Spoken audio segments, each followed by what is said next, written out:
project titled Does Calf Muscle Stretching Improve the Gait Speed of Institutionalized Older Adults? This will be the content of our presentation. As we all know, Singapore is an aging society. Old age support ratio is on steady decline, as estimated figures goes up from 6 adults to 2 adults supporting one elderly by 2030. Statistics have shown that there are 27 nursing home beds per 1,000 elderly, compared to 41 beds in other countries. This led to an average waiting time for a place in a nursing home to be 60 days, with some cases that waited up to 13 months. On top of that, the ratio of physiotherapists to population is 1:7,500. Hence, it is essential to conduct research on Singapore's institutionalized older adults. In order to address these issues, we need to look into ways to improve their functional independence and decrease their need to turn to institutions like nursing home. We are also trying to find out whether or not self-directed strategies are feasible to introduce to institutionalized older adults. After reading up into different research articles, we realized that there is a high correlation between these factors and gait speed. Hence, we decided to look into gait speed. Gait speed generally decreased by the 6th decade. According to Rubin et al., a gait speed of less than 1 meter per second is considered clinically slow, and this signifies a higher risk of several factors like poorer health status and higher mortality rate. Because joint range of motion is modifiable through non-strenuous flexibility training, targeting it as an impairment related to altered gait function with aging is appealing. According to a Lemma article, the key difference between the gait speed of older and younger adults lies in the difference in hip extension and ankle dorsiflexion. 4 studies were found to focus on hip, 1 study was found to focus on both, and only 1 study on ankle dorsiflexion alone.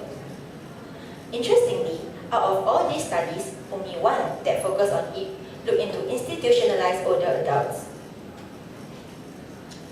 The 4 studies on hip had consensus that stretching improved hip extension, thereby led to an improvement in gait speed.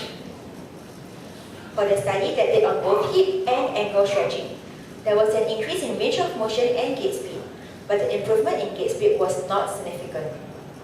Moreover, the study failed to attribute improvement to any individual joint. So, how much exactly is the ankle contributing? The 1 study that focused on ankle showed an improvement in both ankle dorsiflexion and gait speed in healthy older women after 8 weeks of calf stretching, but they did not mention the significance of their results. Ankle plays an important role in walking, as seen from this graph. We require the most ankle dorsiflexion range in the mid and terminal stance. And during heel strike and swing phase, we need to have at least a neutral ankle. As muscles are considered to contribute the most to decrease ankle dorsiflexion range, we hope to use a simple and safe stretch targeting a small joint at the ankle as compared to the hip to improve the walking speed of institutionalized older adults. This is the first study, to the best of our knowledge, to look at institutionalized older adults, evaluating the impact of calf stretching on range of motion and gait speed. Previous studies were all done over 8 weeks. We postulate a longer duration to achieve a similar effect in institutionalized older adults. And this will be our hypothesis. As this is a pilot study, we use a single group pre-post test design to study this problem. 1 week before data collection, we read through the case notes of participants recruited and selected our sample group based on inclusion and exclusion criteria listed above. Out of the 80 participants recruited, only 8 fulfilled the criteria. Those who agreed signed the informed consent and PARQ was completed. Of the 8 participants recruited, there were 7 males and 1 female, with a mean age of 75.4 years old. They have been residing at the nursing home for a mean of 8 months, with social and functional factors cited as the reason for admission. There are a few instruments used. Firstly, a flexible electrogoniometer was used to measure the peak amount of ankle dorsiflexion range of motion. Secondly, a video camera was used to film one full gait cycle during each walking trials, and the results were analysed using silicon coach. Next, a stopwatch was used to measure the time taken to complete the 10-meter walk test, and the gait speed was calculated. A 10-meter walkway was set up as shown, with the video camera and wheelchair situated in place. All relevant equipments were calibrated. Following this, a pre-trial was conducted by the group. After that, a flexible electrogoniometer is circularly attached to the participants on these two landmarks, and the markers for 2D motion analysis were attached as shown. The baseline ankle passive range of motion was taken using the flexible electrogoniometer. Following this, the participant was asked to walk at a comfortable speed and the time was taken. The active ankle dorsiflexion and gait speed was recorded, and this was repeated 3 times. Our intervention involved, firstly, instruction for participants to conduct the soleus and gastroid stretch for 4 reps of 60 seconds hold, 3 times a day for 12 weeks. Exercise sheet, poster, and logbook were also given. Weekly visits were done to check on their logbook documentation and technique of stretching. We also tried to reinforce compliance during each visit. During the study, one participant dropped out as he was discharged. Immediately after 12 weeks, procedures were repeated to gather the outcome variables as shown here.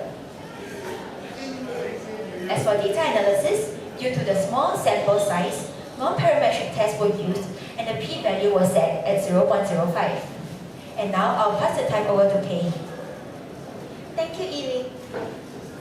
For our results, a 38.5% improvement in gait speed was observed. There was a significant improvement of 106% in active ankle dorsiflexion range during ambulation. And also, a significant improvement of 107% in passive ankle dorsiflexion range of motion.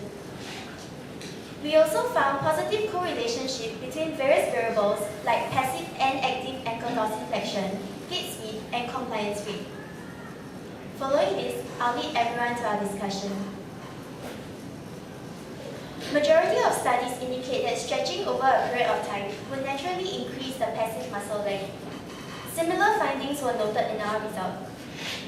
There was not only an improvement in passive ankle dorsiflexion, there was also an improvement in active ankle dorsiflexion.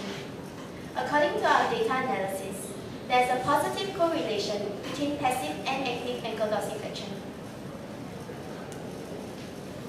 As hypothesized, we found a significant improvement in active ankle dorsiflexion range of motion during gait. This would allow more available range for dorsiflexion during mid and terminal stance, therefore allowing better transitions between the phases of gait. This is reflected in our data of an improved gait speed. We found that there is a positive correlation between active ankle dorsiflexion and gait speed of our institutionalized older adults. The strength of our study includes the use of self-reporting logbooks. Post-intervention, logbooks were reviewed and analyzed. The relationship between the adherence level of the subject and active ankle dorsiflexion was also found to be positive. I will now touch on 2 studies closest to our study setup. The finding of our study was consistent with Gladjaw 6 study, which also demonstrated an increase in ankle dorsiflexion and a shortened time of 10-meter walk test. This is their protocol, and this is done on community-dwelling older women. Christiansen in 2008 similarly conducted a hip and ankle stretching intervention with intensity stated above. This study also showed an improvement in hip and ankle joint range and gait speed of their community-dwelling older adults. Compared to the 2 studies, stretch intensity used were different from our study. The period of intervention was different, and subjects involved in our study was institutionalized older adults. On top of this, the strength of our study, which is the use of compliance strategies like logbooks, may explain the differences in the degree of improvement between our results and their results. Our study result adds on to the current pool of researchers by establishing that there is a positive association between calf stretching and gait speed. Although we did not detect a statistically significant improvement in gait speed as hypothesized, this finding was not surprising given our small sample size. However, each participant's improvement in gait speed was more than 0.1 meter per second, and according to Pereira in 2006, this improvement is considered as clinically significant. Moving on to our limitations. Even though calibration was done and walkway was marked, there is still a possible parallax error when we use the 2D motion analysis. Validity of our results can be improved if we use 3D motion analysis instead. Next, weekly visits were made to provide guidance to correct their stretching technique if it's incorrect. Exercise sheet was also given, but there is still a chance that the subjects might revert to incorrect stretching technique when unsupervised. Volunteers can be recruited to supervise each stretching session. Even though measures were in place to reinforce compliance, there is a possibility of non-compliance and false reporting. With volunteers, we can get them to do the logbook recording instead. And although participants are not allowed to walk freely other than going to the toilet, there is still a chance of differing activity level which may affect the results. Selection criteria can include physical activity scale to compare older adults with similar activity level. It will also be beneficial if we are able to document their daily activities. Despite all these limitations, the result has clinical implication for institutionalized older adults. The improvement in gait speed can translate into positive clinical outcomes as previously mentioned, like increasing functional independence and decreasing needs for nursing home. The exercise regime used for our study may be introduced as a daily exercise for institutionalized older adults. In conclusion, I would like to summarize our presentation. Joint ankle joint motion is a modifiable impairment that can be effectively targeted for institutionalized older adults. According to our results, by introducing a simple self-directed calf stretch with current intensity for 12 weeks, an improvement in gait speed and ankle joint range of motion was observed. With all this being said, a simple calf stretching regime of stated intensity can be a viable alternative in improving gait speed and hence the functional independence. With improvements observed, it will be worthwhile for future researchers to look into this area and facilitate the incorporation of a simple calf stretching exercise to many more institutions.